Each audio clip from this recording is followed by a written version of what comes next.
Allahu Akbar. Allahu Akbar. Allahu Akbar. Walillahil hamd. Ma'asyiral muslimin rahimakumullah. Alhamdulillahi rabbil alamin. Segala puji hanya milik Allah, Rabb semesta alam raya ini. Salawat dan salam semoga senantiasa tercurah kepada junjungan alam baginda Nabi Muhammad sallallahu alaihi wasallam, juga kepada keluarga yang mulia dan para sahabatnya yang utama, serta para pengikutnya yang senantiasa menghidupi sunnah-sunnahnya. Allahu Akbar, Allahu Akbar, Allahu Akbar walillahil hamd. Ma'asyiral muslimin, sidang salat Id yang berbahagia. Idul Fitri identik dengan hari kebahagiaan, terutama bagi orang-orang yang menunaikan puasa sepanjang bulan Ramadan atas dasar iman dan dorongan mendapatkan ridho Allah Subhanahu wa taala dengan imanan wa ihtisaban. Mereka inilah yang pantas merayakan kebahagiaan sebagaimana sabda baginda Nabi Muhammad sallallahu alaihi wasallam dalam satu hadis yang diriwayatkan oleh Bukhari dan Muslim dengan lafaz Muslim, yang artinya bagi orang yang berpuasa ada dua kebahagiaan. Kebahagiaan saat berbuka puasa dan kebahagiaan saat berjumpa dengan Rabb-Nya Allah Subhanahu wa taala. Allahu Akbar, Allahu Akbar, Allahu Akbar walillahil hamd. Ma'asyiral muslimin, meskipun demikian, saat ini kita tidak bisa merasakan kegembiraan secara utuh. Bagaimana kita bisa bergembira sementara umat ini terus diselimuti oleh aneka ragam duka yang menyayat hati? Inilah yang terjadi sejak runtuhnya khilafah dan kapitalisme global mendominasi dunia ini. Tengoklah kondisi Palestina, khususnya Gaza hari ini. Lebih dari 32.000 nyawa kaum muslimin di sana melayang akibat serangan militer entitas Yahudi. Sekitar 7.000 lainnya masih tertimbun di bawah reruntuhan bangunan. Sebagian besar dari para korban tersebut adalah anak-anak dan para perempuan yang tak berdaya. Akibat dari serangan kaum Yahudi itu, hampir 2 juta warga Gaza telah kehilangan rumah-rumah mereka. Menurut catatan WHO, hampir 80% atau setara 160.000 infrastruktur hancur. Ribuan rumah, ratusan rumah sakit dan sekolah, masjid-masjid, kampus-kampus, sumber air dan fasilitas sanitasi semuanya rusak parah.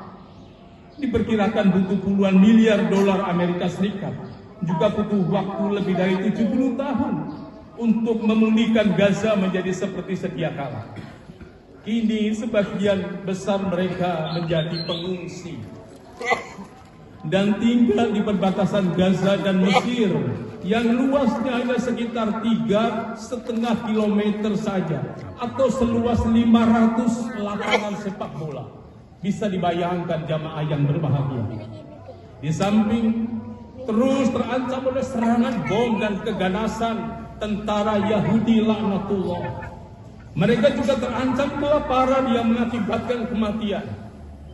Karena tiadanya makanan, sebagian mereka sering terpaksa makan rerumputan dan memakan pakan hewan. Sementara di rumah-rumah kita, di meja makan kita banyak kue dan jajanan yang enak-enak. Sebagian mereka sering terpaksa makan rerumputan dan makan pakan hewan. Bahkan karena kehausan mereka juga harus minum dari air kotor yang tergenang di jalan-jalan. Renungkan sejenak jamaah yang berbahagia. Penting dicatat dari tragedi di Palestina ini, baik di Gaza maupun di tepi barat, adalah bahwa genosida ini tidak terjadi hanya saat 7 Oktober 2023 yang lalu saja. Genosida telah berlangsung sejak tahun 1948. Sejak entitas Yahudi merampas dan menduduki tanah Palestina secara ilegal hingga saat ini. Sejak saat itu selama 76 tahun, hingga hari ini sekitar 5,9 juta warga Palestina secara keseluruhan berstatus sebagai pengungsi dan setiap saat berada dalam ancaman kaum Yahudi. Melihat mereka yang terus menderita, bagaimana kita bisa bergembira dan bahagia hari ini, walau suasana sangat berbeda. Allahu Akbar, Allahu Akbar, Allahu Akbar walillah.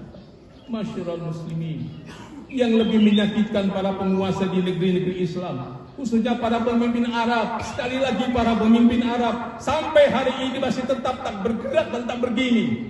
Mereka seolah tuli dan buta. Derita kaum muslimin di Palestina yang begitu luar biasa, tak sedikit pun menyentuh hati dan mengusik rasa kemanusiaan mereka.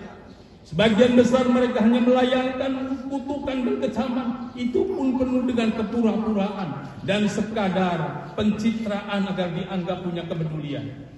Sebagian pemimpin muslim lainnya bahkan tetap bergandeng tangan dengan entitas Yahudi itu.